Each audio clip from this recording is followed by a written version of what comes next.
Hello बच्चों, आज हम कक्षा 10 का पाठ 9 पढ़ेंगे प्रकाश। और उसमें देखिए हम ये वाला टॉपिक पढ़ेंगे 9.2.2 किरण आरेखों का उपयोग करके गोलीय दर्पणों द्वारा बने प्रतिबिंबों का निरूपण।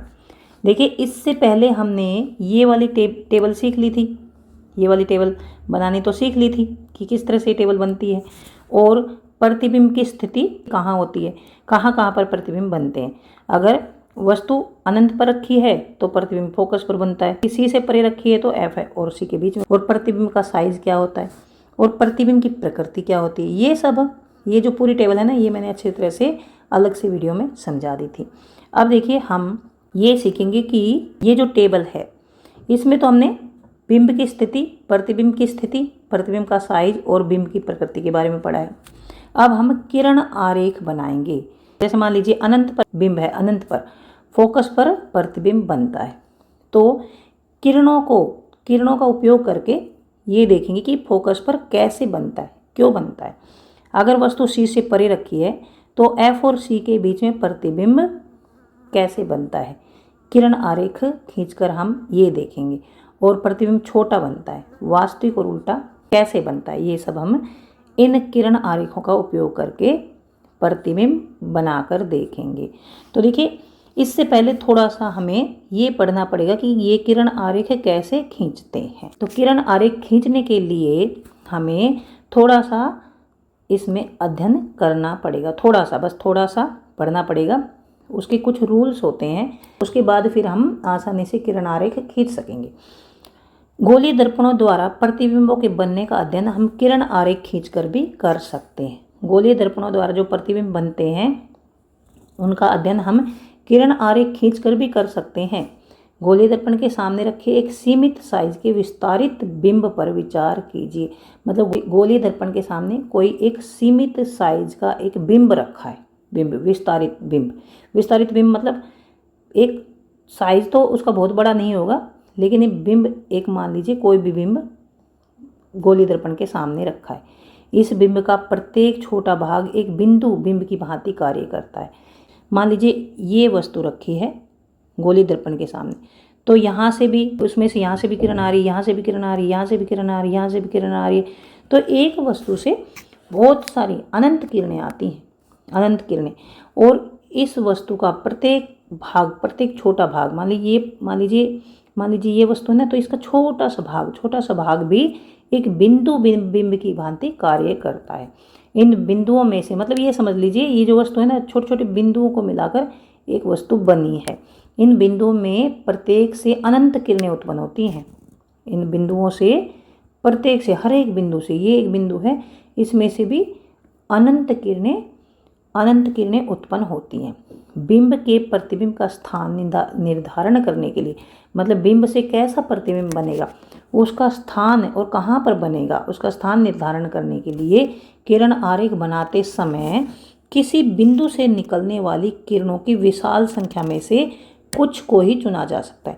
मतलब मान लीजिए ये एक वस्तु है ये, और इससे यहाँ से भी किरण निकल रही है, यहाँ से भी, यहाँ से भी, यहाँ से भी, यहाँ से भी, तो हम इन सब किरणों को खींचकर प्रतिबिंब आसानी से नहीं बना सकते, मतलब उसमें सुविधा नहीं होगी। तो हम कुछ किरणों को ही ले लेते हैं, अपनी सुविधा अनुसार कुछ किरणों को ही इसमें से चुन लेते हैं और उससे फिर प्रतिबिंब बनाएंगे। किसी बिंदु से निकलने वाली किरणों की विशाल संख्या में से सुविधा अनुसार कुछ को चुना जा सकता है। तथापि किरण आरेख की स्पष्टता के लिए 2 किरणों पर विचार करना अधिक सुविधाजनक होगा। 2 किरणें हम ले लेते हैं और 3 भी ले सकते हैं। किरण आरेख खींचने के लिए 2 किरणों पर विचार करना अधिक सुविधाजनक होगा। ये किरणें ऐसी हों कि दर्पण से परावर्तन के पश्चात उनकी दिशाओं को जानना आसान हो। तो ये किरणें फिर हम ऐसी किरणें लेंगे कि दर्पण से जब परावर्तन होता है, मतलब ये दर्पण से टकराएंगी, जब टकराकर वापस जाती हैं, ये दर्पण से टकराकर वापस जाती हैं, यानी दर्पण से टकराकर इनका परावर्तन होता है, तो परावर्तन के पश्चात उनकी दिशाओं को जानना आसान हो, ऐसी वाली किरणें लेंगे। ये किरणें ऐसी लेंगे कि दर्पण से परावर्तन के पश्चात उनकी दिशाओं को जानना आसान हो। दर्पण से जब ये टकराती हैं और वापस जाती हैं तो इनकी दिशाओं को जानना आसान हो, ऐसी किरणें हम अपनी सुविधा के अनुसार ले लेते हैं। ये 2 किरणें लेना अधिक सुविधाजनक होगा। अगर बहुत सारी किरणें लेंगे ना हम, तो हमें ये जो प्रतिबिंब बनते हैं ये समझ नहीं आएंगे। कम से कम 2 परावर्तित किरणों के प्रतिछेदन से किसी बिंदु बिंब के प्रतिबिंब की स्थिति ज्ञात की जा सकती है। तो देखिए, जब 2 किरणें आपस में काटती हैं, कहीं पर भी 2 किरणें जब काटती हैं तो वहाँ पर प्रतिबिंब बनता है। तो 2 किरणें तो हमें लेनी ही होंगी, कम से कम 2 किरणें हमें लेनी होंगी। कम से कम 2 परावर्तित किरणों के प्रतिछेदन मतलब आपस में काटने से किसी बिंदु बिंब मतलब छोटा सा बिंब, बिंदु के साइज का बिंदु बिंब के प्रतिबिंब की स्थिति ज्ञात की जा सकती है। प्रतिबिंब के स्थान निर्धारण के लिए निम्नलिखित में से किन्हीं भी 2 किरणों पर विचार किया जा सकता है। तो पहला जो है, दर्पण के मुख्य अक्ष के समांतर प्रकाश किरण परावर्तन के पश्चात अवतल दर्पण के मुख्य फोकस से गुजरती है और उत्तल दर्पण के मुख्य फोकस पर अपसरित होती प्रतीत होती है। ये ध्यान रखना है। पहला रूल क्या है, दर्पण के मुख्य अक्ष, देखिए ये मुख्य अक्ष है, मैंने पहले वाले वीडियो में अच्छी तरह से पढ़ाया है। ये मुख्य अक्ष है दर्पण का और ये है अवतल दर्पण। अवतल दर्पण के मुख्य अक्ष से कोई भी किरण समांतर आएगी, समांतर, तो वो दर्पण से टकराने के बाद फोकस से गुजरेगी। ये ध्यान रखना, ये एक रूल है।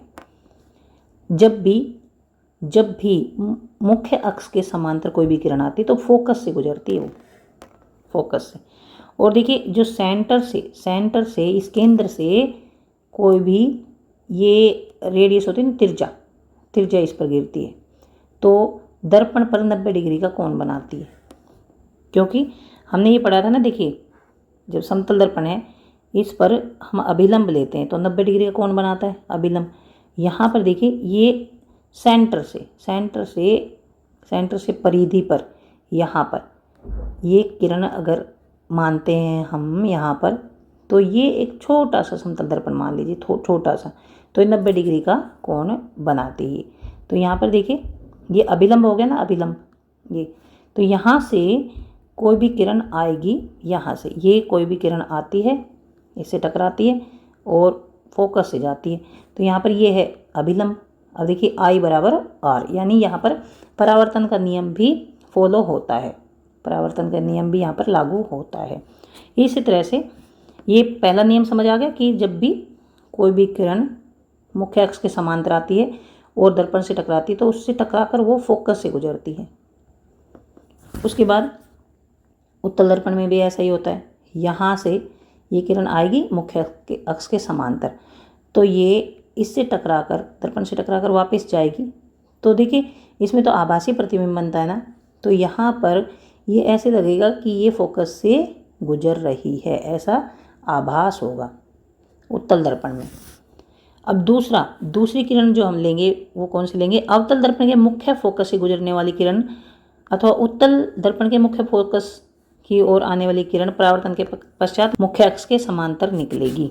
अवतल दर्पण के मुख्य फोकस से गुजरने वाली किरण अथवा उत्तल दर्पण के मुख्य फोकस की ओर निर्देशित किरण परावर्तन के पश्चात मुख्य अक्ष के समांतर निकलेगी। तो देखिए, यहाँ पर उल्टा है, इसका उल्टा, समांतर आएगी तो फोकस से गुजरेगी, फोकस से जाएगी तो समांतर गुजरेगी, परावर्तन के पश्चात मुख्य अक्ष के समांतर गुजरेगी। अगर मुख्य अक्ष के समांतर आएगी तो फोकस से गुजरेगी, और अगर फोकस से गुजरेगी तो टकराने के बाद मुख्य अक्ष के समांतर जाएगी और यहाँ से आएगी और फोकस की तरफ निर्देशित होगी, फोकस की तरफ। ऐसा लग रहा है कि फोकस की तरफ जा रही हो ये, और इसके समांतर वापस चली जाती टकराकर। यहाँ पर जो ये सेंटर से ये एक रेखा मानेंगे सेंटर से, देखिए तो ये इस पर 90 डिग्री का एंगल बनाती है, इस पर दर्पण पर, और ऐसे जाएगी तो यहाँ पर I और R बराबर होते हैं।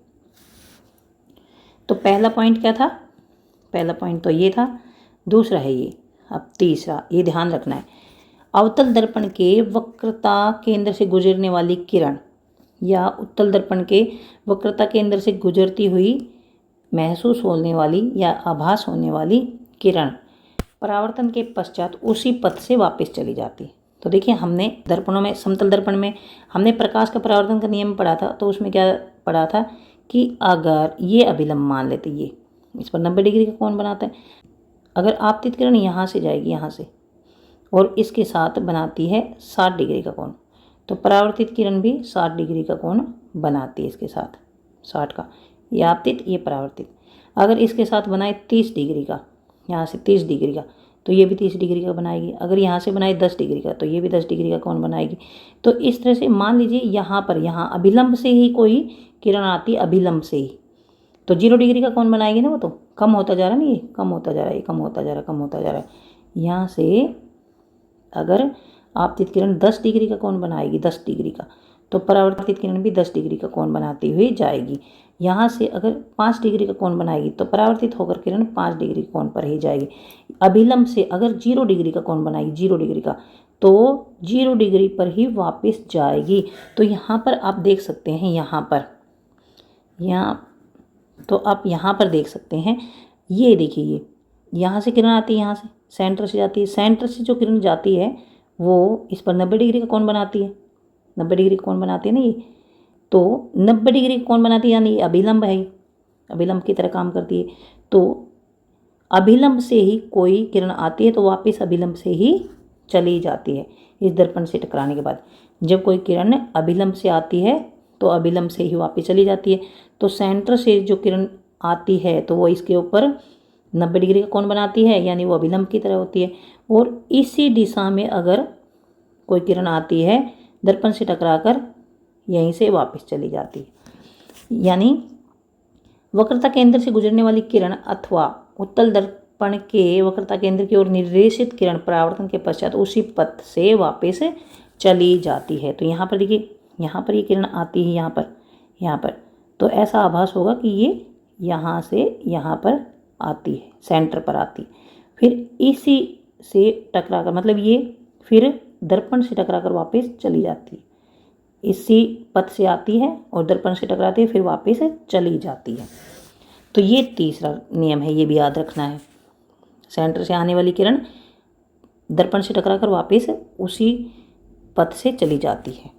प्रकाश की किरणें उसी पथ से इसलिए वापस आती क्योंकि आपतित किरणें दर्पण के परावर्तक पृष्ठ पर अभिलंब के अनुदिश पड़ती हैं। मैंने यही बताया ना कि आपतित किरणें अभिलंब से ही आती हैं तो अभिलंब से ही वापस चली जाती हैं। तो यहाँ पर ये अभिलंब की तरह ही कार्य करता है, अभिलंब की तरह ही होता है, क्योंकि ये इसे 90 डिग्री का कोण बनाता है और अभिलंब भी दर्पण से 90 डिग्री का कोण बनाता है।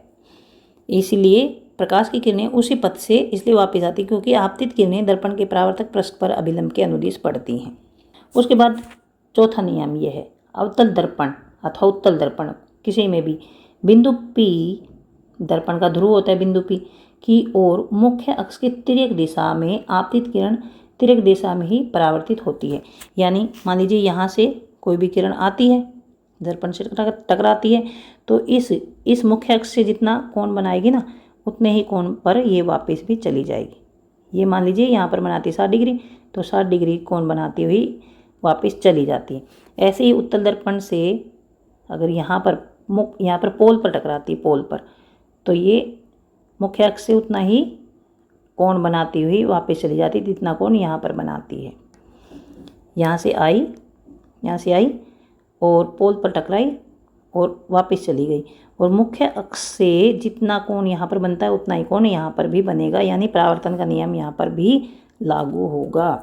याद रखिए। तो यहाँ पर देखिए, आपतित तथा परावर्तित किरणें आपतन बिंदु पर, मतलब ये आपतन बिंदु मान लेते हैं, ये आपतन बिंदु पर मुख्य अक्ष के समान कोण बनाते हुए परावर्तन के नियमों का पालन करती है, जो कि मैंने बताया है अभी। याद रखिए, उपरोक्त सभी स्थितियों में परावर्तन के नियमों का पालन होता है। आपतन बिंदु पर आपतित किरण इस प्रकार परावर्तित होती है कि परावर्तन कोण का मान सदैव ही आपतन कोण के मान के बराबर होता है। यहाँ पर देखिए, यहाँ पर आपतन कोण परावर्तन कोण बराबर है। यहाँ पर देखिए, यहाँ इधर 0 डिग्री पर आया, 0 डिग्री पर ही वापस चली गई है। यहाँ पर देखिए, इधर यहाँ से फोकस से आई है और यहाँ समांतर चली गई है, फोकस से आई है और समांतर चली गई है। तो यहाँ पर देखिए, जो यहाँ पर देखिए, यहाँ ये किरण आई इस तरफ, ये किरण इस तरफ आई और टकरा कर यहाँ पर चली गई, बीच में ये है अभिलंब। तो यहाँ पर देखिए, यहाँ है 90 डिग्री कोण, यहाँ 90 डिग्री का है और यहाँ पर भी 90 है। अब ये जो किरण है ना, ये किरण इससे जितना कोण बनाएगी उतना ही बराबर ये रहेगा, और ये आपतन कोण और ये परावर्तन कोण बराबर रहेगा। मतलब इन सब में, ये हमने पढ़े हैं ना, इसमें आपतन कोण परावर्तन कोण के बराबर होता है, आपतन कोण परावर्तन कोण बराबर होता है, आपतन कोण परावर्तन कोण बराबर होते हैं, आपतन कोण परावर्तन कोण बराबर होते हैं। यानी इन सब में ये आपतन कोण 0 है, परावर्तन कोण भी 0 है, आपतन कोण 0 है, परावर्तन कोण 0। तो इन सब में परावर्तन के नियम का पालन होता है। इन सब में ये चार नियम पड़े हैं। तो याद रखिए उपरोक्त जो सभी स्थितियाँ हैं, उपरोक्त स्थितियाँ जो चारों स्थितियाँ हैं, उनमें परावर्तन के नियमों का पालन होता है। आपतन बिंदु पर आपतित किरण इस प्रकार परावर्तित होती है कि परावर्तन कोण सदैव ही आपतन कोण के बराबर होता है। अब देखिए अवतल दर्पण द्वारा प्रतिबिंब बनाना बहुत ही इम्पोर्टेंट है। ये वाला टॉपिक बहुत ही इम्पोर्टेंट है। जो ये 4 स्थितियाँ हमने पढ़ी है ना, वो इनके लिए ही पढ़ी हैं कि अवतल दर्पण द्वारा प्रतिबिंब कैसा बनता है, कैसे बनता है, अवतल दर्पण द्वारा प्रतिबिंब कैसे बनता है। तो देखिए पहली स्थिति चित्र 9.7 से F में बिंब की विभिन्न स्थितियों के लिए अवतल दर्पण द्वारा प्रतिबिंब का बनना किरण आरेखों द्वारा दर्शाया गया है। यहाँ पर ये है, ये जो टेबल है ये बिंब अगर अनंत पर है तो फोकस पर प्रतिबिंब बनता है। बिंब C से परे है तो F और C के बीच में बनता है। बिंब C पर है तो प्रतिबिंब C पर बनेगा। बिंब C और F के बीच में तो C से परे बनेगा। F पर अगर बिंब है तो अनंत पर प्रतिबिंब बनेगा। P और F के बीच में बिंब है तो दर्पण के पीछे बनेगा। और अत्यधिक छोटा, समान साइज, विवर्धित, अत्यधिक विवर्धित और विवर्धित, वास्तविक और उल्टा, वास्तविक उल्टा, वास्तविक उल्टा, वास्तविक उल्टा, वास्तविक उल्टा, आभासी और सीधा। तो ये टेबल है देखिए, इसमें सबसे पहले अनंत पर होता है, फोकस पर प्रतिबिंब बनता है, बहुत ही छोटा बिंदु साइज बनता है और वास्तविक और उल्टा बनता है। तो यहाँ पर अनंत पर है वस्तु, कहाँ पर है, अनंत पर। अनंत पर जब वस्तु होती है तो इसका प्रतिबिंब बनता है फोकस पर, यहाँ पर। तो ये अनंत पर देखिए, यहाँ से ये किरण आई और फोकस से गुजरी। जब कोई भी किरण मुख्य अक्ष से समांतर आती है तो कहाँ से जाती है, फोकस बिंदु से जाती है। मुख्य अक्ष से आने वाली किरण कहाँ से गुजरती है, फोकस बिंदु से। अनंत पर जो वस्तु होती है काफ़ी बड़ी होती है और काफ़ी दूर होती है। यहाँ से भी मान लीजिए एक किरण हम यहाँ पर मानते हैं इसके समांतर आ रही है, तो यहाँ से भी मान लीजिए एक किरण निकलती है यहाँ से, तो फोकस से ही जाएगी। तो इस पर जो प्रतिबिंब बनेगा ना, यहाँ इस स्थिति में प्रतिबिंब बनेगा फोकस पर। ये 2 किरणें जहाँ पर काटेंगी वहीं पर प्रतिबिंब बनता है, तो फोकस बिंदु पर प्रतिबिंब बनेगा। अब दूसरी स्थिति में C से परे, अगर वस्तु C से परे, तो देखिए ये है C से परे, यहाँ पर ये वस्तु यहाँ पर, तो यहाँ से मुख्य अक्ष के समांतर गई और कहाँ से निकली, फोकस पॉइंट से, फोकस बिंदु से निकली। और दूसरी जो किरण है ना, वो कहाँ से निकलेगी, सेंटर से, यहाँ से सेंटर से आई और सेंटर से ही वापस चली गई। ये है, तो ये जहाँ पर काटेंगे देखिए, यहाँ पर ये सेंटर से आई और सेंटर से ही चली गई, तो यहाँ पर काटी। अब देखिए यहाँ पर जो ये प्रतिबिंब बना ना, प्रतिबिंब ये बनाए छोटा सा, यहाँ पर ये नीचे और उल्टा बनाए, मतलब यहाँ से यहाँ तक ऐसे मिला देंगे, ऐसे। ये एक किरण ऐसे लेंगे, इसके समांतर आई मुख्य अक्ष के और फोकस से ऐसे निकल गई। स्केल लेके अच्छी तरह से इसको बनाएंगे। दूसरी सेंटर से आई और सेंटर से ही वापस चली जाती है। जिस पॉइंट पर काटते हैं ना यहाँ पर, तो यहाँ से लेंगे मुख्य अक्ष से ऐसे और यहाँ पर तीर का निशान बना देंगे, तो ये छोटा और उल्टा बनता है। ये क्या है, वस्तु से काफ़ी छोटा बनता है। पहली स्थिति में वस्तु अनंत पर थी, अनंत पर जो वस्तु होती है तो बिंदु साइज का प्रतिबिंब बनता है, मतलब बहुत ही छोटा। अगर गोल वस्तु है, जैसे सूरज है या कोई गोल लाइट है, तो उसका प्रतिबिंब बनेगा बिंदु। और अगर मान लीजिए यहाँ पर मोमबत्ती रखी है, तो इसके बिल्कुल ही छोटा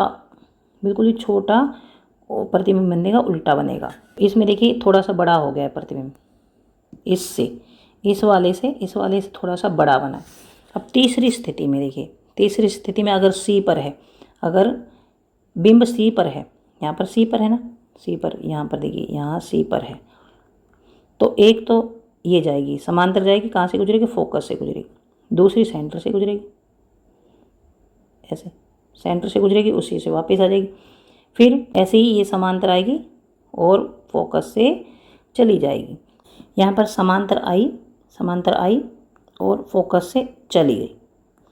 दूसरी किरण फोकस से आई और समांतर चली गई। कहाँ पर काटी, यहाँ पर काटती हैं। ये बन गया इसका प्रतिबिंब, ये ऐसे।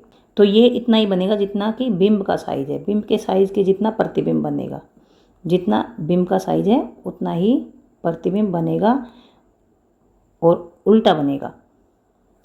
और दर्पण के सामने बनते, देखिए दर्पण के सामने बने, इसमें भी दर्पण के सामने। तो अब यहाँ पर देखिए, अब ये सेंटर देखिए पहले थी सेंटर से बहुत ज़्यादा दूरी पर, फिर सेंटर से थोड़ी यहाँ आ गई, यहाँ पर आ गई ना, फिर सेंटर पर आ गई ये वस्तु। अब सेंटर से भी और आगे लेंगे, यहाँ पर सेंटर और फोकस के बीच में, यहाँ पर लेंगे वस्तु को।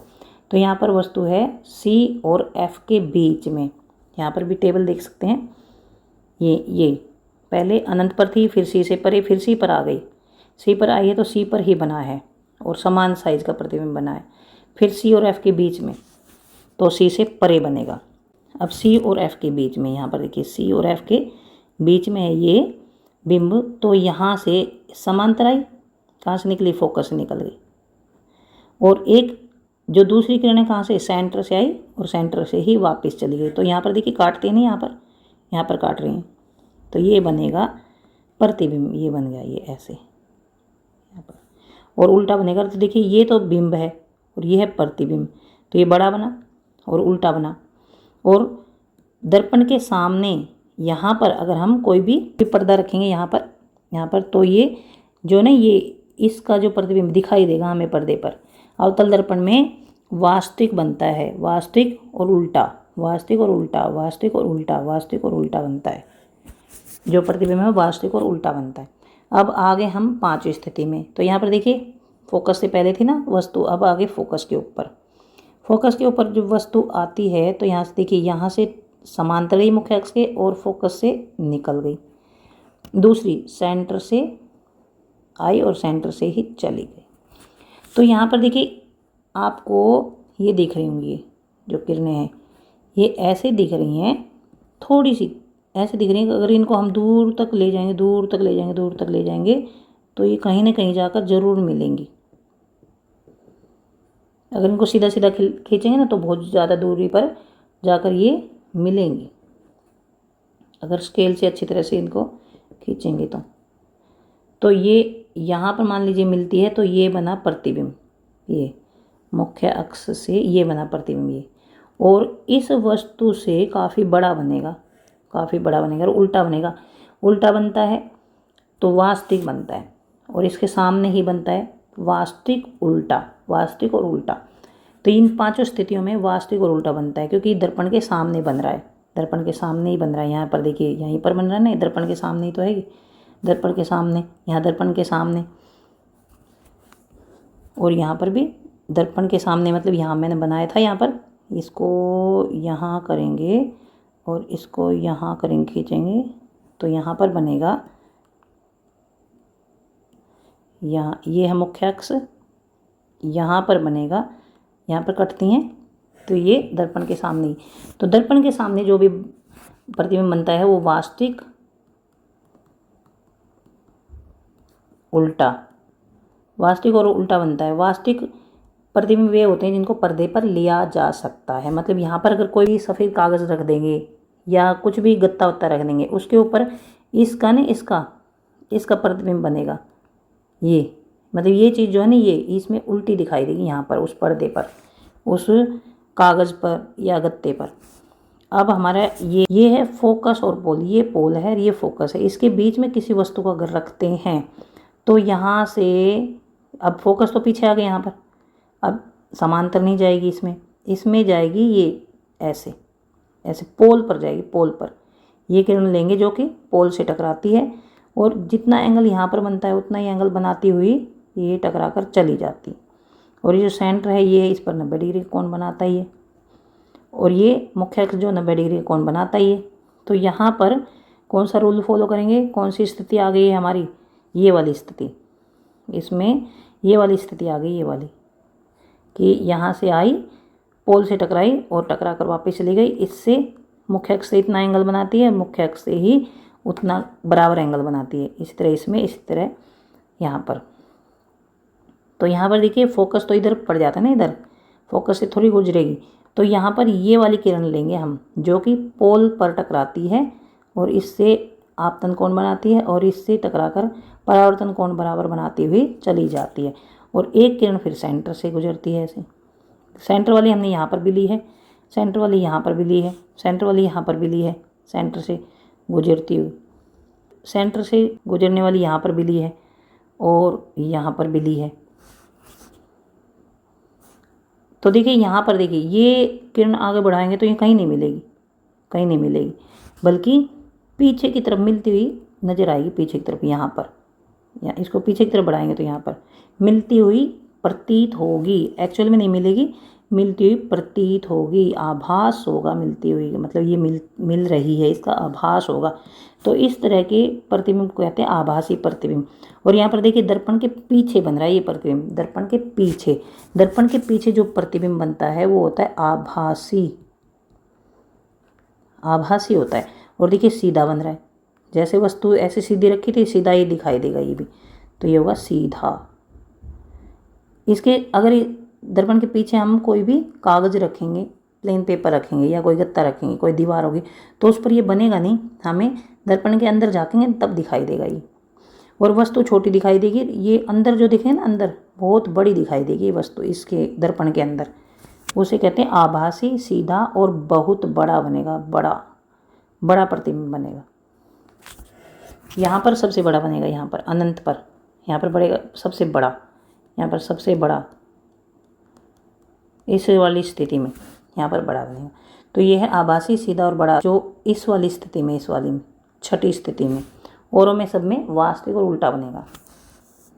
देखिए ये तो मैंने जो बनी हुई है उसमें समझा दिया है। अब अगर हमें बिना देखे बनानी हो, क्योंकि पेपर में तो बिना देखे आएगी ना, बिना देखे बनानी हो तो फिर हम कैसे बनाएंगे। तो आपको रूल्स तो याद हो गए होंगे, जो स्थितियां बताई हैं 4 वो तो याद हो गई होंगी ना, तो उसी से ही हम ये प्रतिबिंब बना लेंगे।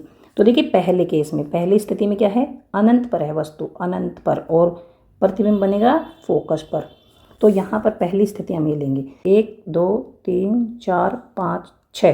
पहली स्थिति में हम यहाँ पर ये मान लेते हैं दर्पण, अवतल दर्पण है, और यहाँ ये हम मुख्य अक्ष मान लेंगे, यहाँ पर C, यहाँ पर F, और ये C से ज़्यादा बढ़ा लेंगे थोड़ा सा, ये है अवतल दर्पण।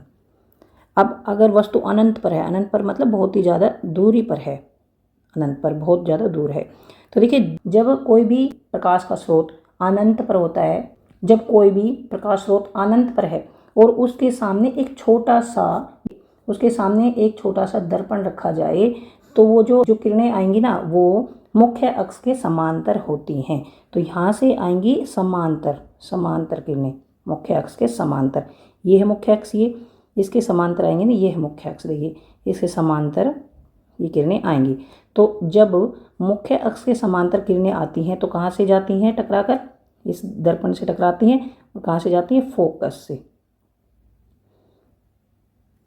अब 2 किरणें हमें लेनी है, एक किरण और ले लेते हैं, क्योंकि 2 किरणें तो हमें लेनी है। तो एक किरण हम यहाँ से ले लेते हैं, यहाँ से, और ये इसके समांतर जाती है, मुख्य अक्ष के समांतर जाती है, दर्पण से टकराती है और कहाँ से गुजरती है, फोकस से। कोई भी किरण जो मुख्य अक्ष के समांतर आएगी वो दर्पण से टकराएगी, वो फोकस से गुजरती है।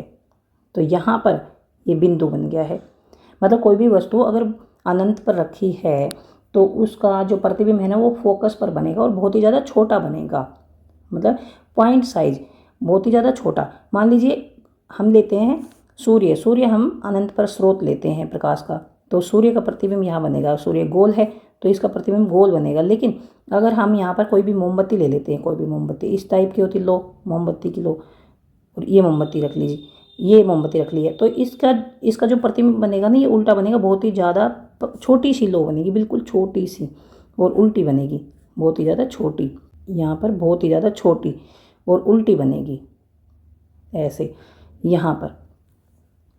तो पहली स्थिति ये होगी, अगर वस्तु अनंत पर रखी है तो उसका प्रतिबिंब बनेगा फोकस पर। अब अत्यधिक छोटा बनेगा और बिंदु साइज बनेगा, और वास्तविक और उल्टा, मतलब अगर यहाँ पर हम पर्दा रखेंगे, यहाँ पर कोई भी हम प्लेन कागज़ रख लेंगे या कोई भी गत्ता रख लेंगे, कोई भी ऐसी चीज़ रख लेंगे जिस पर ये प्रतिबिंब आ जाए, तो वो होता है पर्दा, उस पर ये प्रतिबिंब जरूर आएगा। तो ये ऐसा प्रतिबिंब होता है वास्तविक, और ये उल्टा बनेगा। मैंने बताया ना कि मोमबत्ती की लो उल्टी दिखाई देगी, तो वास्तविक और उल्टा बनेगा। तो जिस प्रतिबिंब को पर्दे पर लिया जा सकता है वो होता है वास्तविक, और वो वास्तविक प्रतिबिंब बनता है उल्टा। अब दूसरी स्थिति है सी से परे। पहली स्थिति ये होगी, अब दूसरी स्थिति है सी से परे।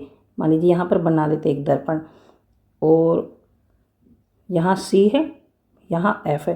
पहले अनंत पर हमने बिंब रखा, अब हम रखेंगे सी से परे। यहाँ पर रख लेते हैं, मान लीजिए यहाँ पर हमने एक मोमबत्ती रख ली है, सी से थोड़ी दूरी पर रखेंगे, सी पर नहीं रखेंगे, सी से पहले रख लेंगे।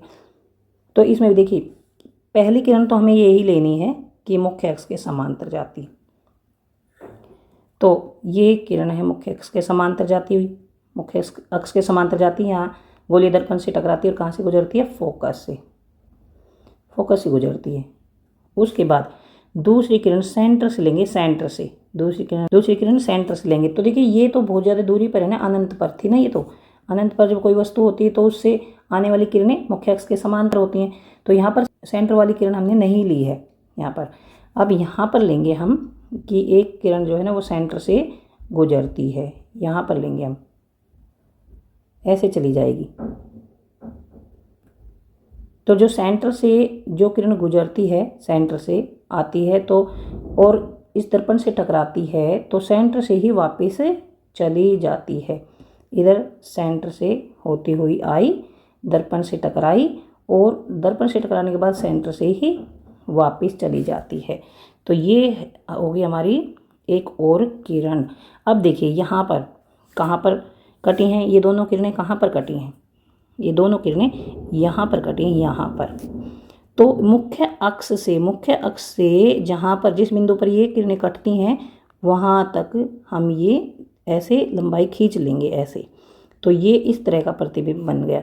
यानी देखिए यहाँ पर ये सीधा है, यहाँ पर ये बन गया, यहाँ मुख्य अक्ष से सीधी रेखा खींचेंगे, सीधी एक लाइन खींच लेंगे और ये बन गया इसका प्रतिबिंब। मतलब ये प्रतिबिंब की ऊंचाई होगी, यहाँ से लेकर यहाँ तक प्रतिबिंब की ऊंचाई।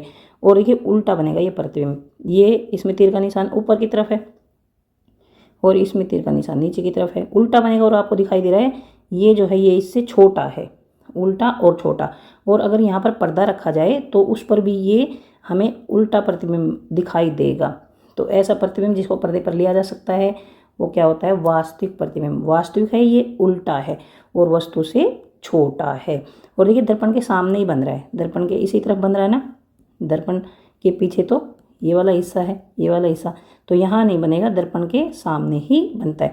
तो वास्तविक और उल्टा जो प्रतिबिंब होता है ना वो दर्पण के सामने ही बनता है। तो ये हो गई हमारी दूसरी स्थिति।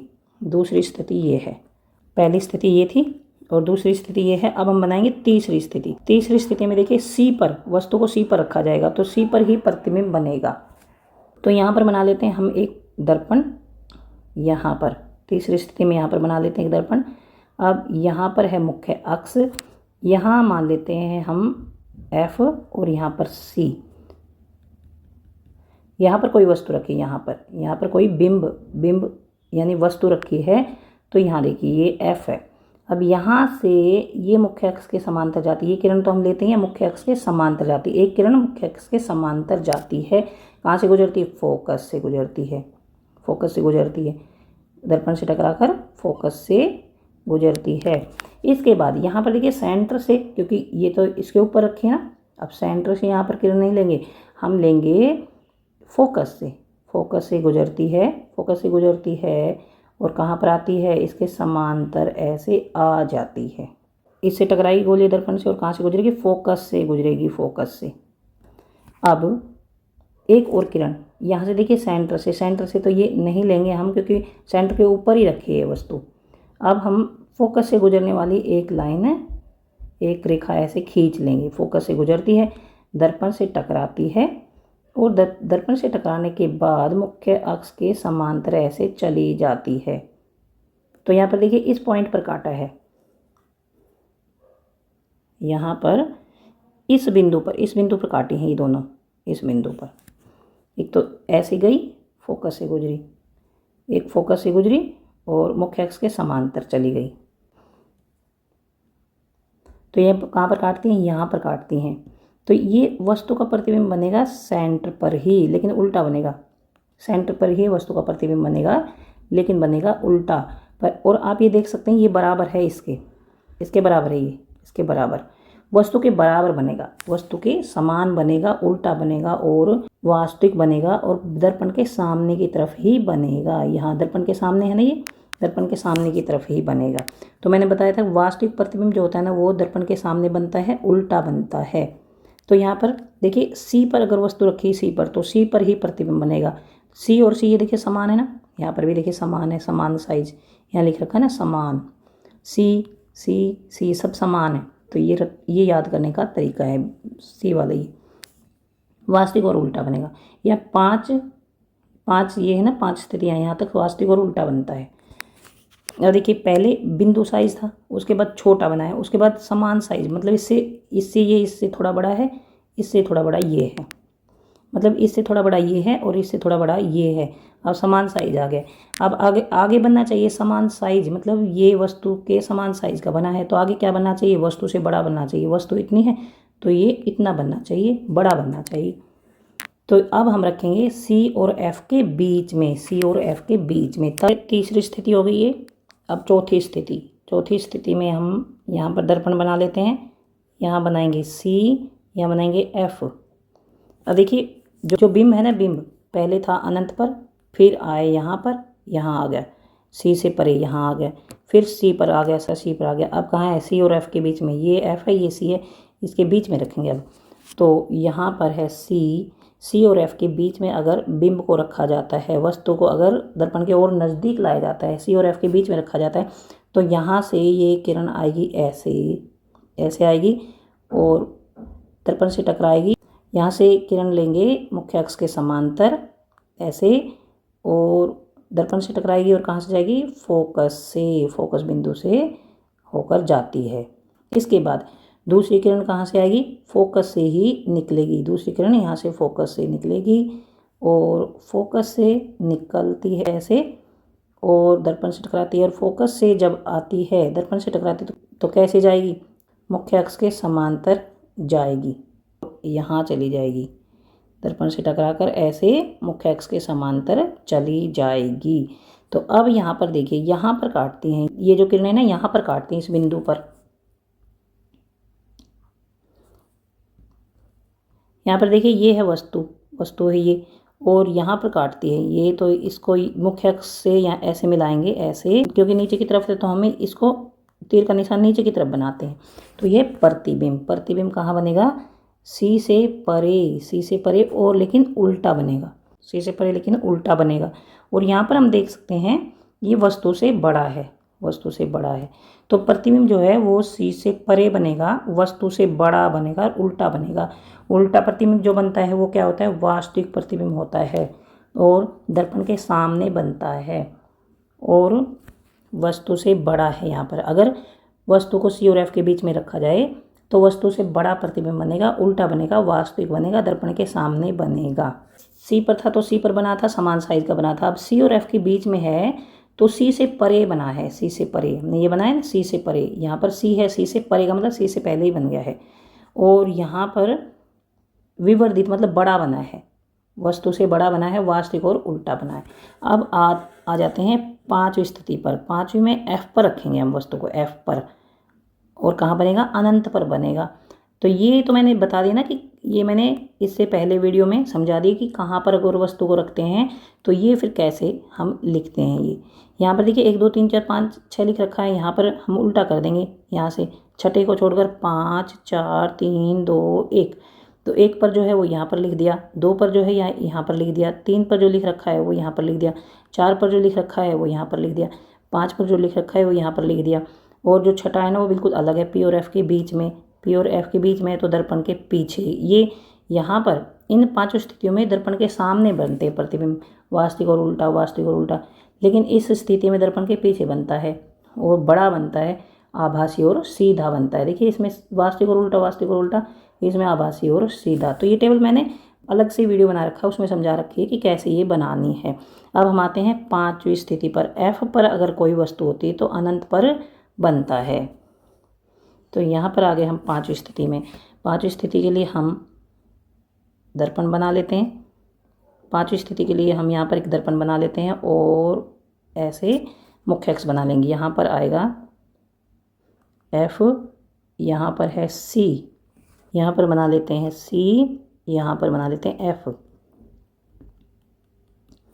पांचवी स्थिति में क्या है, यहाँ पर देखिए बिंब था, सबसे पहले बिंब था अनंत पर, थोड़ा सरका तो C से परे यहाँ पर आ गया, थोड़ा और सरका तो C पर आ गया, यहाँ पर C पर रख दिया, थोड़ा और सरका तो C और F के बीच में आ गया, यहाँ पर C और F के बीच में ये है बिंब।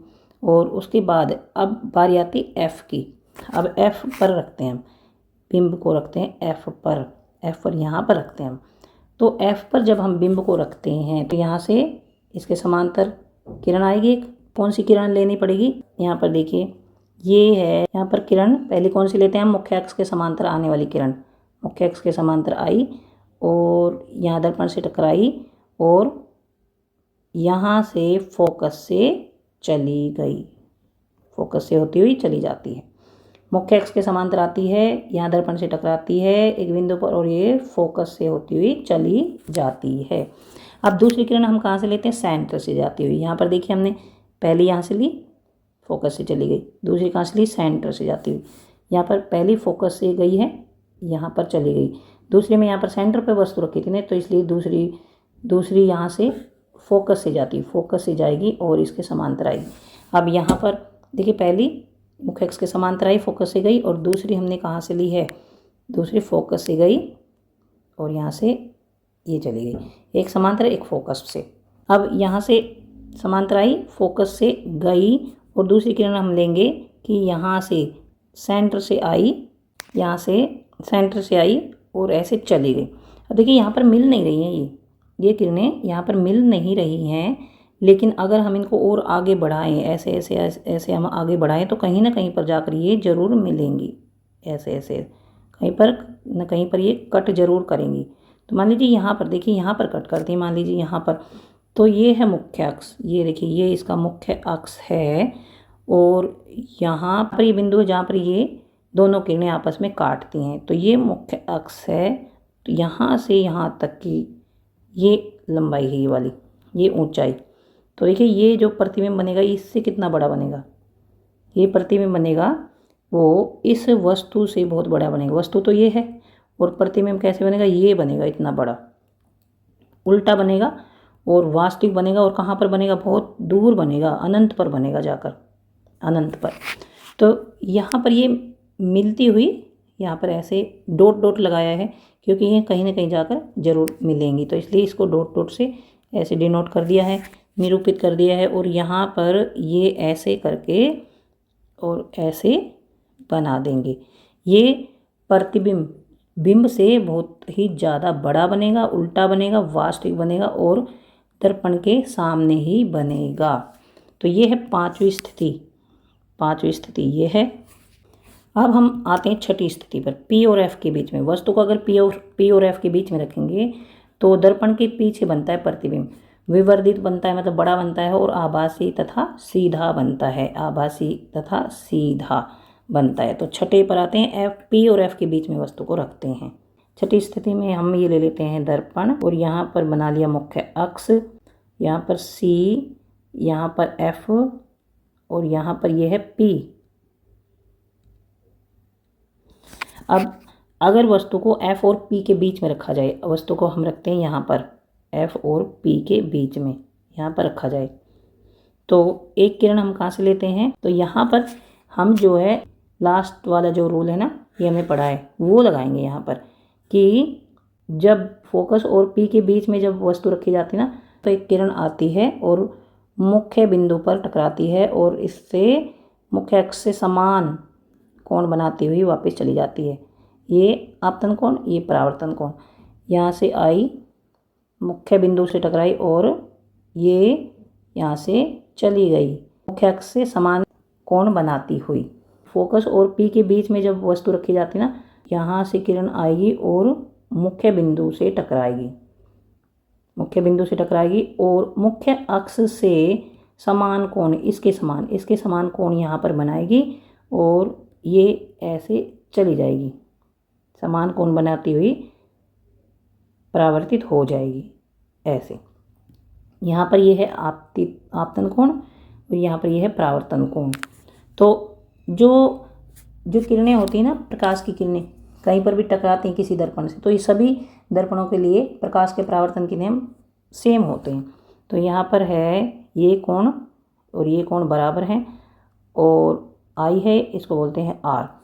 अब दो किरणें हमारे पास कौन कौन सी हैं, ये एक ही अभी तो देखिए एक किरण तो ये हो गई ना। अब दूसरी किरण कहाँ से निकलेगी, सेंटर से। दूसरी किरण हम सेंटर से निकालते हैं। तो यहाँ से ये किरण सेंटर से जाएगी, इससे टकराएगी और इससे टकराने के बाद वापस आती है और ये किरण इस रास्ते से, मतलब इस वाले मार्ग से आती हुई ये ऐसे सेंटर से होती हुई निकल जाती है ऐसे।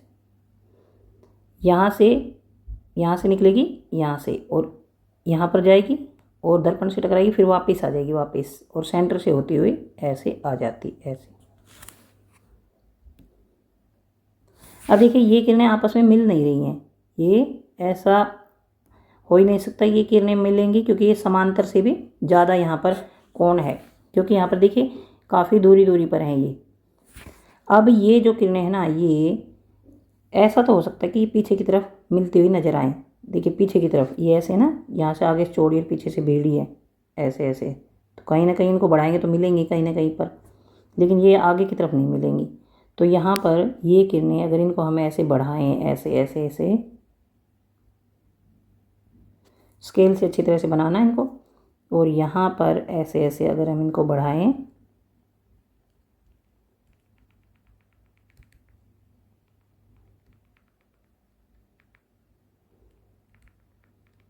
यहाँ पर मिलती हुई ये नज़र आएंगी।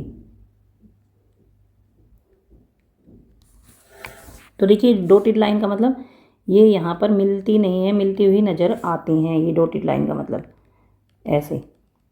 और ये जो प्रतिबिंब है ना, प्रतिबिंब, इसको भी ऐसे डॉटेड कर लेते हैं ऐसे,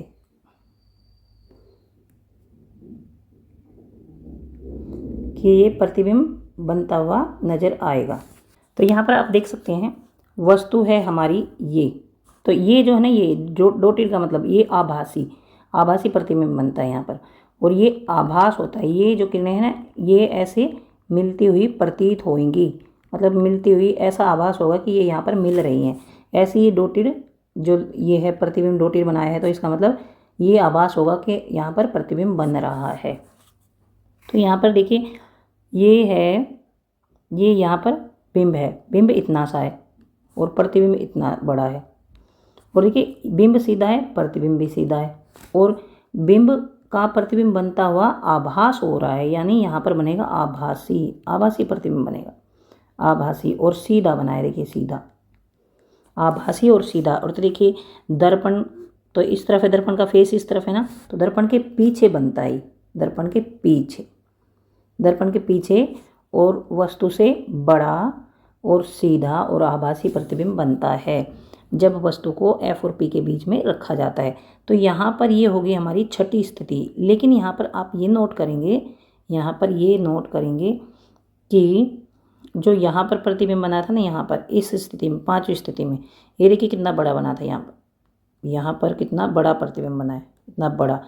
लेकिन यहाँ पर इतना बड़ा प्रतिबिंब नहीं बना है। उसी वस्तु को हमने आगे सरकाया है, उसी वस्तु को पहले यहाँ रखा था, उसी वस्तु को पहले हमने यहाँ पर रखा था, फिर यहाँ पर रखा है, फिर यहाँ पर रखा है, लेकिन इसका प्रतिबिंब यहाँ पर देखिए छोटा बनता है, यहाँ पर काफ़ी बड़ा बनता है, यहाँ पर काफ़ी बड़ा बनता है। यहाँ पर मैं इसको ये इससे अलग करने के लिए ऐसे बना देती हूँ ऐसे।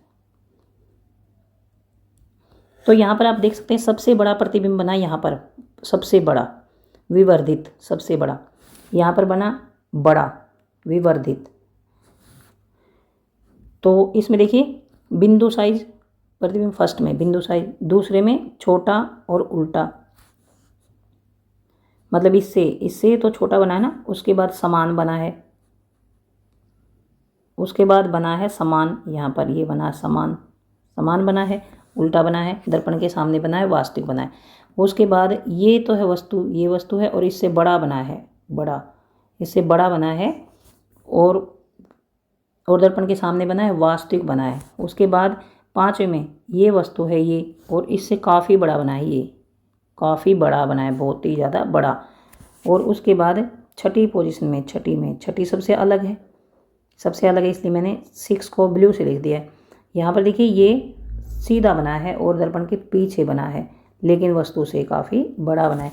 तो यहाँ पर देखिए आप बिना देखे भी, मतलब यहाँ तो मैंने देख के समझाया था ना, ये इसमें पहले से बना रखे हैं, वैसे समझाया था। अब आप बिना देखे भी अपने आप भी बना सकते हैं।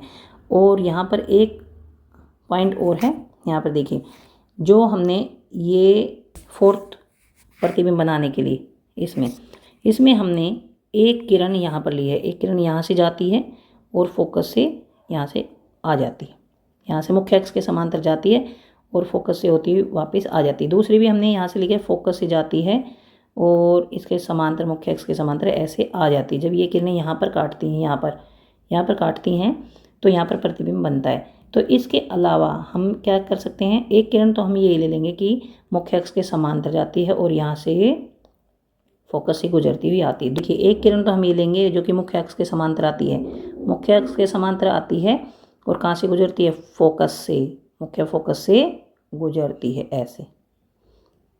अब दूसरी हमने ली है, मुख्य फोकस से गुजरती है, फोकस बिंदु से, और मुख्य अक्ष के समांतर ऐसे जाती है और यहाँ पर इसको काटती है इस बिंदु पर। अब हम इसके अलावा ऐसे भी ले सकते हैं, दूसरी किरण को फोकस से ना जाते हुए यहीं से ले सकते हैं, सेंटर से, यहाँ सेंटर से जाती है, यहाँ से सेंटर से जाती है और इसको यहाँ पर काटती है, यहाँ पर। तो देखिए सेम बिंदु पर, दोनों स्थितियों में सेम आता है, सेम बिंदु पर काटती है और ये प्रतिबिंब बन जाता है। तो आप यहाँ से भी ले सकते हो दो, एक तो किरण यहाँ से और फोकस से जाती है, दूसरी किरण फिर फोकस से जाती है और इससे समांतर चली जाती है, ये भी यहीं काटेगी। और या फिर ऐसे भी ले सकते हो कि एक किरण मुख्य अक्ष से समांतर आई, फोकस से गुजरी, और दूसरी किरण सेंटर से आई और यहाँ पर काटती है, सेंटर से आई और फिर ये दोनों किरणें यहीं पर काटती हैं। तो इस तरह से भी आप बना सकते हो। तो यहाँ पर देखिए आपको ये आरेख बनाने आ गए होंगे और टेबल भी अच्छी तरह से समझ में आ गई होगी। यहाँ पर छठे में दर्पण के पीछे विवर्धित बड़ा बनता है और आभासी और सीधा बनता है। सबसे बड़ा कहाँ बनता है, अनंत पर बनता है सबसे बड़ा, अत्यधिक विवर्धित, अत्यधिक। यहाँ पर बिंदु साइज फिर इससे बड़ा ये हुआ, इससे बड़ा ये हुआ, इससे बड़ा ये हुआ, इससे बड़ा ये हुआ, सबसे बड़ा यहाँ पर बनता है अत्यधिक विवर्धित। उसके बाद बड़ा, ये मैंने समझा दिया ना कैसे बनता है। यहाँ पर सबसे बड़ा 5वीं स्थिति में बनता है और छठी स्थिति में बड़ा बनता है। तो ये मुझे लगता है आपको ये आरेख बनाने अच्छी तरह से समझ में आ गए होंगे। अब हम पढ़ते हैं आगे। अब है क्रियाकलाप 9.4। क्रियाकलाप 9.4 में क्या है, सारिणी 9.1 में दर्शाई गई बिंब की प्रत्येक स्थिति के लिए स्वच्छ किरण आरेख खींचिए। ये हमने खींचा है अभी, यहाँ पर ये हमने खींच दिए, ये खींचे हैं ना, सारिणी 9.1 में जो दे रखे हैं उसके हिसाब से हमने ये स्वच्छ किरण आरेख खींचे हैं। प्रतिबिंब का स्थान निर्धारित करने के लिए आप पूर्व अनुच्छेद में वर्णित कोई 2 किरणें ले सकते हो। कोई 2 किरणें हम ले सकते हैं कि प्रतिबिंब कहाँ पर बनेगा, जहाँ पर ये काटेंगे वहाँ पर बनेगा। यहाँ पर देखिए मैंने बताया था कि इसमें किरण यहाँ से जाती हुई यहाँ पर भी ले सकते हैं और फिर यहाँ से फोकस से जाती हुई यहाँ से और फिर यहाँ पर काटेगी, ऐसे भी ले सकते हैं। या फिर इससे यहाँ से एक किरण आएगी, फोकस से गुजरेगी यहाँ पर, दूसरी किरण यहाँ से सेंटर से ऐसे, या फिर यहाँ पर सेंटर से जाएगी, दर्पण से टकराएगी और यहाँ पर काटेगी, ऐसे ये बना सकते हैं। कोई भी 2 किरणें हम ले सकते हैं। उसके बाद अपने चित्रों की तुलना, जो ये चित्र बना रखे हैं, जो हमने चित्र बनाए हैं ना, हमें इनकी तुलना इनसे करनी है जो यहाँ पर बुक में बने हुए, इनसे करनी है। क्या ये सेम है?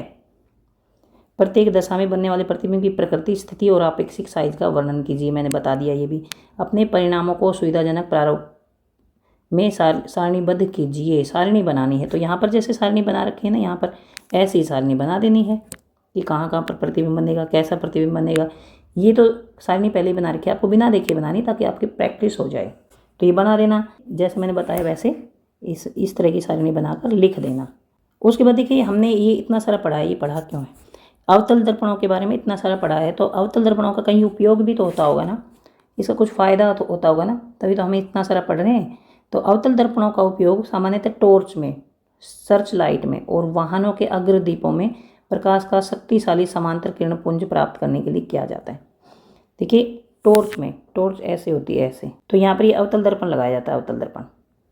अवतल दर्पण में यहाँ पर अवतल दर्पण के फोकस पर लाइट लगा दी जाती है, फोकस पर, और यहाँ से जब किरणें निकलेंगी ना तो यहाँ से टकराएंगी, यहाँ से कहाँ से जाएंगी, फोकस से जब किरणें आती हैं फोकस से तो समांतर जाती हैं, यहाँ टकराएगी और समांतर जाएगी, तो ये हाई बीम बन जाएगी। ये मुख्य अक्ष से ऐसे जाएगी ऐसे, तो ये हाई बीम बन जाएगी, मतलब ऐसे सीधी सीधी ये किरणें जाएंगी। तो टॉर्च में ऐसे ही सर्च लाइट में भी लाइट को फोकस पर रखा जाता है, और देखिए इसको ना थोड़ा और ज़्यादा कर्व बनाया जाता है, ऐसे ऐसे सर्च लाइट में और ज़्यादा कर्व बनाया जाता है ताकि ये यहाँ से बहुत ज़्यादा दूरी पर ये जाए, ऐसे फैले ना।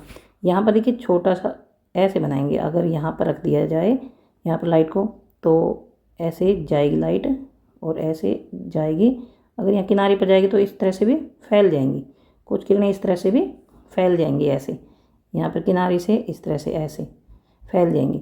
तो लेकिन इसको अगर और कर्व कर दिया जाए, कर्व ज़्यादा कर्व किया जाए, मान लीजिए इसको ऐसे कर्व कर दिया जाए दर्पण को, और कर्व ऐसे कर देंगे तो यहाँ पर अगर इसके फोकस बिंदु पर अगर कोई लाइट लगाएंगे तो देखिए यहाँ से ये ऐसे सीधी जाएगी,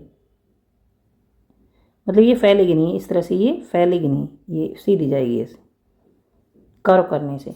और इसी तरह वाहनों के अग्रदीपों में, वाहनों के अग्रदीप जो होती है ना, ये हेडलाइट्स वो भी ऐसे ही बनाई जाती हैं, उनमें भी देखिए हेडलाइट्स जो होती है ना उनमें भी ऐसे ही ये अवतल दर्पण लगा होता है ऐसा, और वहाँ यहाँ पर लाइट्स लगी होती हैं, यहाँ पर ऐसे लाइट लगी होती हैं, तो यहाँ से ये इससे टकराई यहाँ पर ऐसे समांतर चली जाती है, तो ये बीम बनती है अच्छी दूर तक। शक्तिशाली समांतर किरण पुंज प्राप्त करने के लिए ऐसा किया जाता है।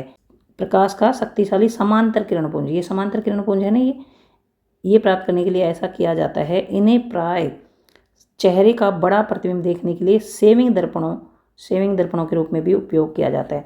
तो यहाँ पर देखिए हमने ये पढ़ा है ना कि अगर वस्तु को ज़्यादा नज़दीक रखा जाए, यहाँ पर वस्तु को अगर ज़्यादा नज़दीक रखा जाएगा तो दर्पण के अंदर यहाँ पर बड़ा प्रतिबिंब बनेगा। तो अगर वस्तु को ज़्यादा नज़दीक रखा जाए तो जब सेविंग करते हैं तो शीशे को ना बहुत नज़दीक लिया जाता है, जो ये दर्पण है ना इसको बहुत नज़दीक ले लिया जाता है और बहुत बड़ा दिखाई देता है फिर इसमें। तो सेविंग के लिए अवतल दर्पण यूज करना चाहिए, अवतल दर्पण ऐसे वो बिल्कुल नज़दीक लिया जाता है, तो जो सेविंग है ना वो इजीली हो जाती है, उसमें जो माइनर बाल हैं जो वो भी अच्छी तरह से दिखाई देते हैं। तो इसलिए बड़ा प्रतिबिंब देखने के लिए सेविंग के लिए ये वाला दर्पण यूज किया जाता है। और दंत चिकित्सक, जो दंत विशेषज्ञ, दंत चिकित्सक, दांतों के जो डॉक्टर हैं वो भी अवतल दर्पणों का उपयोग करते हैं मरीजों के दांतों का बड़ा प्रतिबिंब देखने के लिए। दंत चिकित्सक मरीजों के दांतों को बड़ा देखने के लिए, तो वो कैसे देखते हैं, देखिए ऐसे, यहाँ पर ये है, मान लीजिए दांत हैं, ये दांत हैं ऐसे, और एक छोटा सा दर्पण अंदर लगा देते हैं, अंदर की तरफ लगा देंगे, तो इस दर्पण के अंदर ये जो दांत है ना ये बहुत बड़ा दिखेगा, इस दर्पण के अंदर बहुत बड़ा दिखेगा। ये जो दर्पण है ये मुंह के अंदर, ये मान लीजिए ये जो मुंह है इसके अंदर की तरफ ये दर्पण ऐसे लगाया जाता है अंदर की तरफ, तो इसमें इसके अंदर दांत दिखता है अंदर की तरफ और वो काफ़ी बड़ा दिखता है।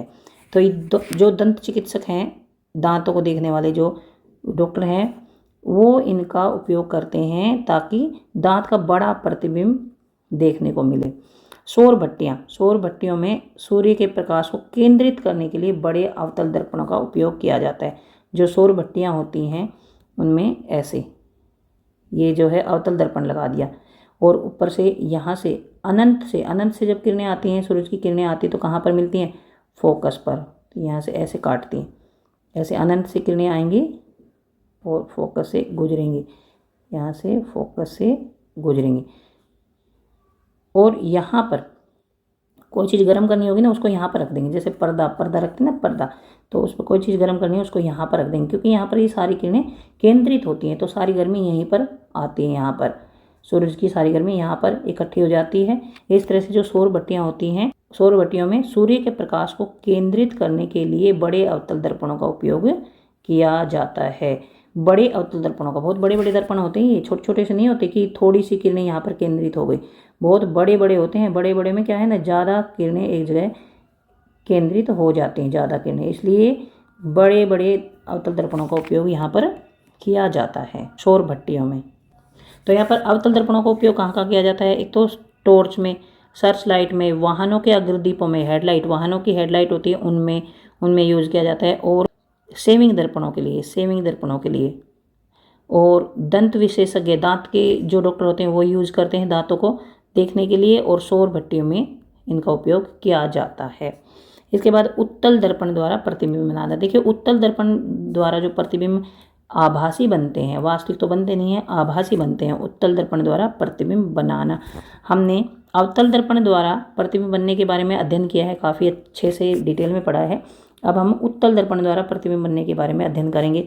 कोई उत्तल दर्पण लीजिए, इसे हाथ में पकड़िए। उत्तल दर्पण क्या होता है? जो बाहर की तरफ उभरा होता है और अंदर की तरफ धंसा होता है। ये यहाँ पर इस तरफ चमकदार सतह है, इस तरफ, तो यह उत्तल दर्पण है। उत्तल दर्पण को लेना है और दूसरे हाथ में एक सीधी पेंसिल लेनी है, एक पेंसिल लेनी है हमें दूसरे हाथ में, और इसके सामने ऐसे ऐसे ऐसे खड़ी करनी है। दर्पण में पेंसिल का प्रतिबिंब देखिए, दर्पण के अंदर देखना कि प्रतिबिंब, ये मतलब पेंसिल उल्टी दिखाई दे रही है या सीधी दिखाई दे रही है, छोटी दिखाई दे रही है या बड़ी दिखाई दे रही है, ये देखना हमें।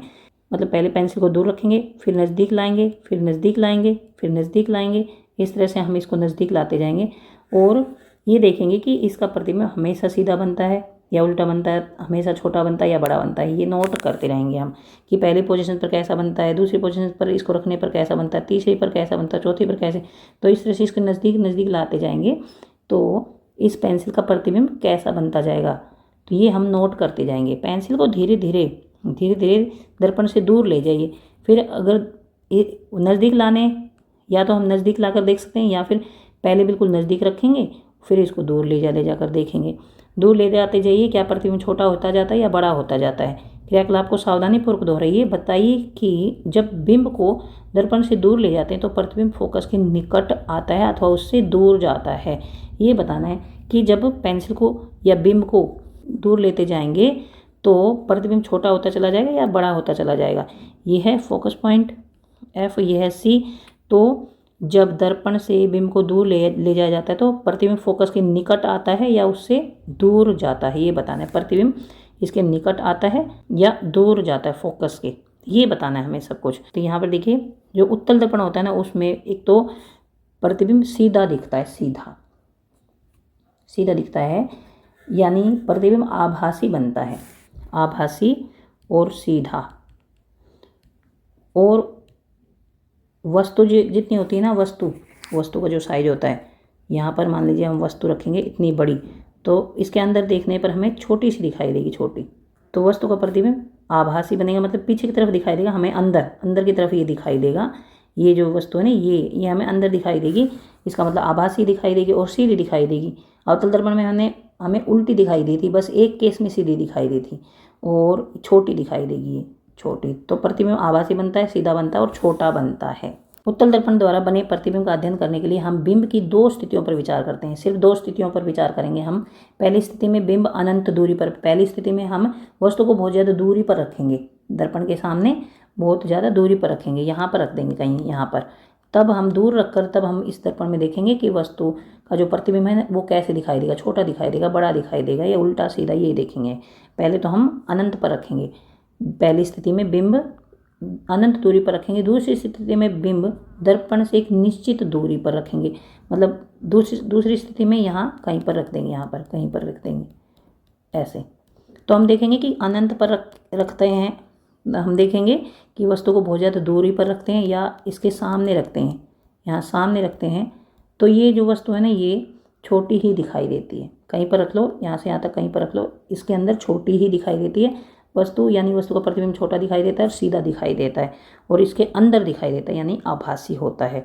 दूसरी स्थिति में बिंब दर्पण से एक निश्चित दूरी पर कहीं रख देंगे। बिंब की इन स्थितियों के लिए उत्तल दर्पण द्वारा बनाए गए प्रतिबिंबों के किरण आरेख इस तरह से खींचे जाते हैं।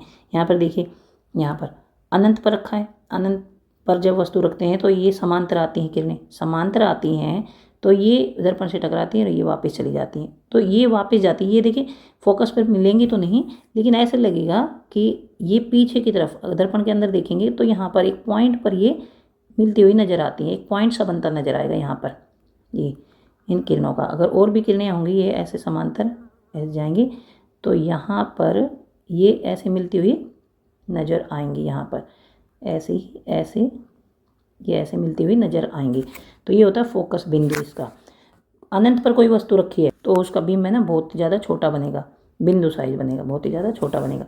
और अगर वस्तु को मुख्य अक्ष पर कहीं पर रख देंगे, कहीं पर, तो एक किरण समांतर आएगी, मुख्य अक्ष से समांतर आएगी और यहाँ से टकरा कर ऐसे चली जाएगी। अब ये टकरा कर ऐसे जाएगी तो इसको अगर पीछे की तरफ अंदर ऐसे अगर दर्पण के अंदर देखते हैं तो ये फोकस से निकलती हुई नज़र आएगी। और दूसरी किरण जो है सेंटर से निकलती हुई नज़र आएगी। यहाँ पर ऐसे पहली किरण समांतर गई, इसे टकराई, वापस चली गई। इसको बढ़ाएंगे पीछे तो ये फोकस से आती हुई नज़र आएगी।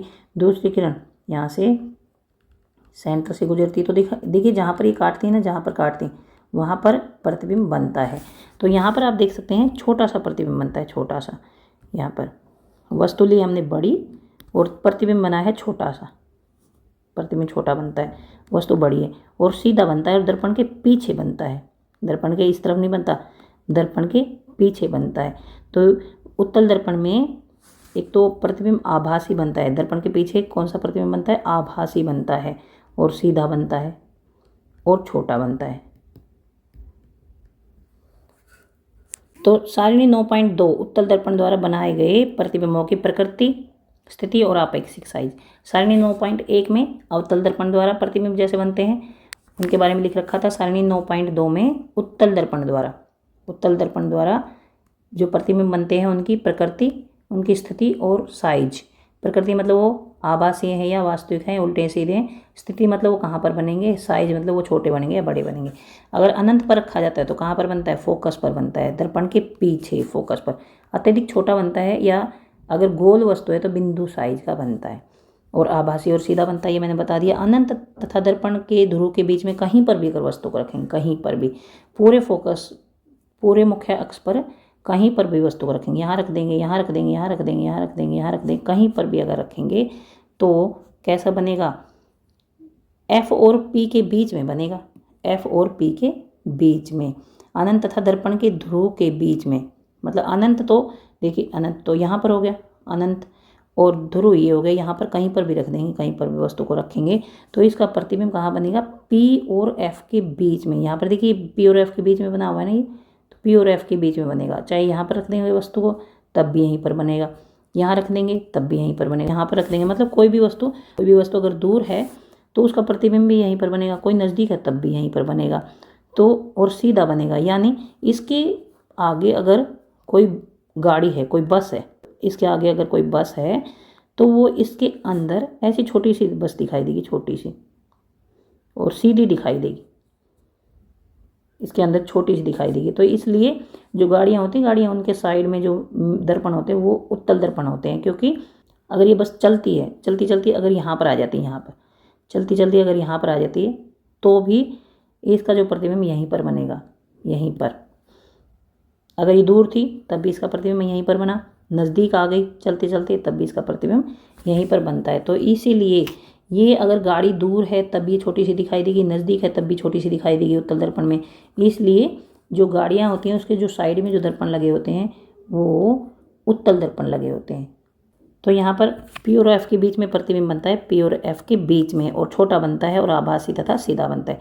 अभी तक आपने समतल दर्पण, अवतल दर्पण और उत्तल दर्पण द्वारा बनने वाले प्रतिबिंबों के बारे में अध्ययन किया है।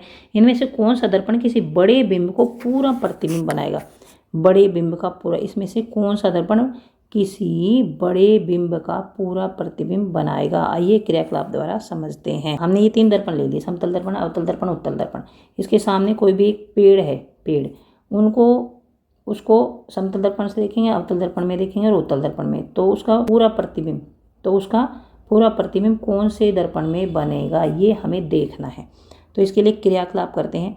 क्रियाकलाप में यही है कि हम तीनों दर्पण लगा देंगे और उसमें देखेंगे पेड़ को। समतल दर्पण में पेड़ को देखेंगे, क्या आपको पूरी लंबाई दिखाई देती है? विभिन्न साइज के समतल दर्पण लेंगे, छोटा बड़ा, कोई भी विभिन्न साइजों के समतल दर्पण लेंगे, अलग अलग साइजों के, और सब में इसको पेड़ को देखने की कोशिश करेंगे, क्या बिंब का पूरा साइज दिखाई देता है। इस क्रियाकलाप को फिर अवतल दर्पण द्वारा देखेंगे। अवतल दर्पण में फिर हम पेड़ को देखने की कोशिश करेंगे तो क्या पूरी लंबाई उसमें दिखाई देती है। फिर हम लेंगे एक उत्तल दर्पण, इसमें भी ऐसा ही देखेंगे। क्या आपको सफलता मिली? अपने प्रेक्षणों की कारण सहित व्याख्या कीजिए। तो देखिए समतल दर्पण में तो वस्तु को अगर समतल दर्पण के सामने रखते हैं तो अंदर भी उतनी ही बड़ी दिखाई देगी जितनी बड़ी वो वस्तु है, जितना बड़ा वस्तु का साइज है। तो देखिए पेड़ इतना बड़ा है, पेड़ मान लीजिए इतना बड़ा है, पेड़ मान लीजिए बड़ा है बहुत, इतना बड़ा है, और दर्पण हमारे पास इतना है समतल दर्पण। तो इसके अंदर इतना बड़ा पेड़ थोड़ी दिखाई देगा, इतना बड़ा पेड़ इसके अंदर, क्योंकि ये समान साइज का ही दर्पण के अंदर दिखाई देगा। तो इतना बड़ा हमें दर्पण लेना पड़ेगा, इतना बड़ा, यहाँ पर इतना बड़ा पेड़ जितना दर्पण लेना पड़ेगा, तब ये इसके अंदर बराबर साइज का दिखाई देगा। और देखिए अब हम लेते हैं अवतल दर्पण। और अवतल दर्पण में कैसा? अवतल दर्पण में उल्टा दिखाई देता है, छोटा दिखाई देता है, बड़ा भी दिखाई देता है। तो अवतल दर्पण में हमने यहाँ पर पढ़ा है ना,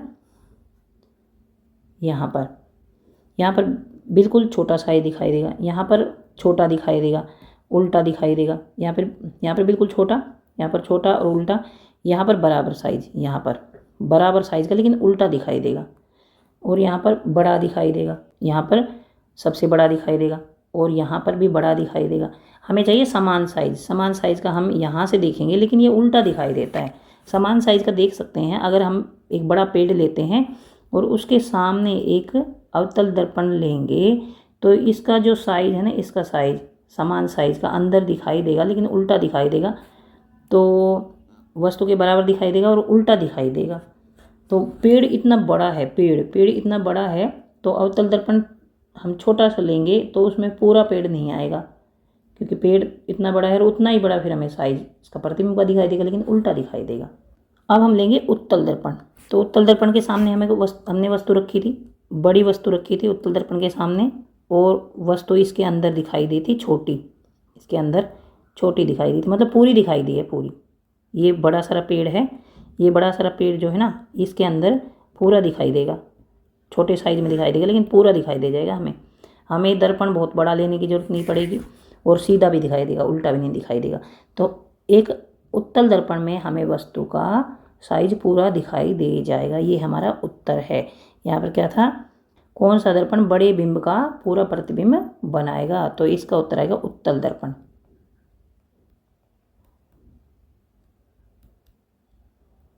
अवतल दर्पण बनाएगा लेकिन अवतल दर्पण उल्टा बनाएगा, और अवतल दर्पण फिर हमें बहुत बड़ा लेना पड़ेगा।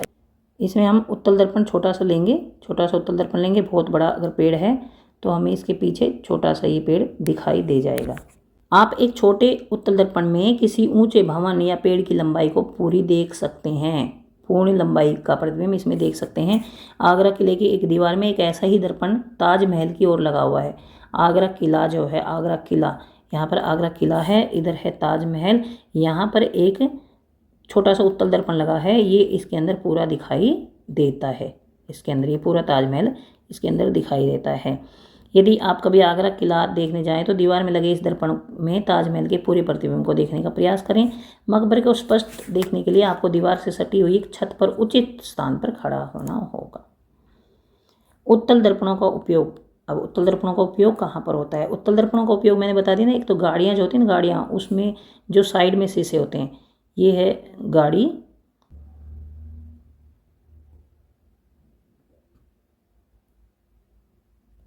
यहाँ पर जो साइडों में यहाँ पर जो शीशे लगे होते हैं, साइडों में यहाँ पर शीशे लगे होते हैं, उनमें उत्तल दर्पणों का उपयोग किया जाता है। ये दर्पण वाहन के पार्श्व या साइड में लगे होते हैं तथा इनमें ड्राइवर अपने पीछे के वाहनों को देख सकते हैं, जिससे वे सुरक्षित रूप से वाहन चला सकें। उत्तल दर्पणों को इसलिए भी प्राथमिकता देते हैं क्योंकि वे सदैव सीधा प्रतिबिंब बनाते हैं। अगर हम उत्तल दर्पण की जगह अवतल दर्पण लगा दें गाड़ियों में, मान लीजिए हमारी ये गाड़ी है और इसमें अगर यहाँ पर उत्तल दर्पण लगा दिया जाए, उत्तल दर्पण पीछे की वस्तुओं को देखने के लिए, तो पीछे की वस्तुएं तो उल्टी दिखाई देंगे ना, जब बिल्कुल इसके नज़दीक पहुँचे तब सीधी दिखाई देगी, तो तब तक तो एक्सीडेंट हो जाएगा। तो ये है ना, उल्टी दिखाई देंगी सारी चीज़ें। अगर उल्टी दिखाई देंगी तो फिर जो ड्राइवर है वो तो ये समझेगा कि पीछे जो चीज़ आ रही है, पीछे जो गाड़ी आ रही है वो एक्सीडेंट हो चुका उसका, और वो पीछे जो गाड़ी आई है उसका तो पहले ही एक्सीडेंट हो चुका है, क्योंकि वो उल्टी दिखाई देगी तो ड्राइवर उससे कन्फ्यूज हो जाएगा और एक्सीडेंट हो सकता है। तो इसमें फिर वाहनों को देखने के लिए उत्तल दर्पण का उपयोग किया जाता है, जिससे वे सुरक्षित रूप से वाहन चला सकें। उत्तल दर्पणों को इसलिए भी प्राथमिकता देते हैं क्योंकि वह सदैव सीधा प्रतिबिंब बनाते हैं। अवतल दर्पणों में उल्टा बनता है ना, उत्तल दर्पणों में सीधा प्रतिबिंब बनता है और वह छोटा होता है। तो देखिए छोटा होता है ना, मान लीजिए यहाँ पर हमने लगाया उत्तल दर्पण और यहाँ पर है बड़ा सारा पेड़, वो भी दिखाई देगा। यहाँ पर बड़ा सारा मकान है, वो भी इसके अंदर दिखाई देगा। यहाँ पर मान लीजिए रोड है, यहाँ पर जो रोड है पूरा दिखाई देगा। यहाँ से आ रहा है, मान लो बड़ा सारा ट्रक आ रहा है, यहाँ पर कोई बाइक आ रही है, कोई स्कूटी आ रही है, कोई कार आ रही है। तो ये सारी चीज़ें इसमें छोटी छोटी दिखाई दे जाएंगी। तो हमें पता लग जाएगी कौन सी वस्तु हमारे पीछे से आ रही है या कौन सी साइडों में है। ये पूरा दिखाई दे जाएगा, ये पूरा इसके अंदर छोटा छोटा दिखाई दे जाएगा। तो इससे हमें दूरी का अंदाजा हो जाएगा। यद्यपि वह छोटा होता है, उत्तल दर्पण वैसे छोटा होता है, लेकिन इसका दृष्टि क्षेत्र बहुत अधिक होता है। मैंने बताया ना कि बहुत बड़ा एरिया जो है ना वो इसके अंदर देखा जा सकता है, बड़े एरिया को इसके अंदर देखा जा सकता है। बड़ी सारी बस है, बड़ा सा ट्रक है, साइडों में मकान है, पेड़ हैं या छोटी छोटी साइकिलें हैं या पैदल यात्री हैं, कार है, सब कुछ इसके अंदर दिखाई दे जाता है। तो इसका दृष्टि क्षेत्र बहुत अधिक होता है क्योंकि ये बाहर की ओर वक्रित होता है, बाहर की तरफ। यहाँ से यहाँ से लेकर यहाँ तक इसके सामने जो भी वस्तुएं आती हैं उन सबको अंदर देखा जा सकता है। अतः समतल दर्पण की तुलना में उत्तल दर्पण ड्राइवर को अपने पीछे के बहुत बड़े क्षेत्र को देखने में समर्थ बनाते हैं। तो समतल दर्पण, यहाँ पर समतल दर्पण नहीं लगा सकते। समतल दर्पण में वस्तु उतनी ही बड़ी दिखती है जितनी वस्तु है। तो देखिए अगर यहाँ पर समतल दर्पण लगाओ, समतल दर्पण, यहाँ पर ट्रक आ रहा है, ट्रक, यहाँ पर ट्रक है या यहाँ पर पेड़ हैं या गाड़ियाँ हैं जो इतनी बड़ी बड़ी दिखाई देंगी, तो फिर वो तो एक ट्रक ही इसको घेर लेगा। तो समतल दर्पण की तुलना में उत्तल दर्पण लगाया जाता है क्योंकि ड्राइवर को अपने पीछे के बहुत बड़े क्षेत्र को देखने में आसानी रहती है। तो इसलिए जो उत्तल दर्पण है उनका उपयोग गाड़ियों में पीछे की तरफ देखने के लिए उपयोग किया जाता है। तो यहाँ पर ये खत्म होता है उत्तल दर्पण का उपयोग, अवतल दर्पण का उपयोग, इनसे बनने वाले प्रतिबिंब। अब हम अगले वीडियो में गोलीय दर्पणों द्वारा परावर्तन के लिए चिन्ह परिपाटी। गोलीय दर्पणों में दर्पण सूत्र लगता है। गोलीय दर्पणों में प्रतिबिंब कितना बड़ा बनेगा, छोटा बनेगा, कहाँ पर बनेगा, उसके लिए सही पोजीशन बनाने के लिए, सही पोजीशन बताने के लिए एक दर्पण सूत्र का उपयोग किया जाता है। उसके लिए चिन्ह परिपाटी सीखना काफ़ी आवश्यक है। तो इसके लिए हम अगले वीडियो में ये वाला टॉपिक पढ़ेंगे। तो यहाँ तक आपको सब समझ आ गया होगा। अगर आपको समझ आ गया है प्लीज़ चैनल को सब्सक्राइब करें, अपने दोस्तों को शेयर करें, लाइक करें। Thanks for watching.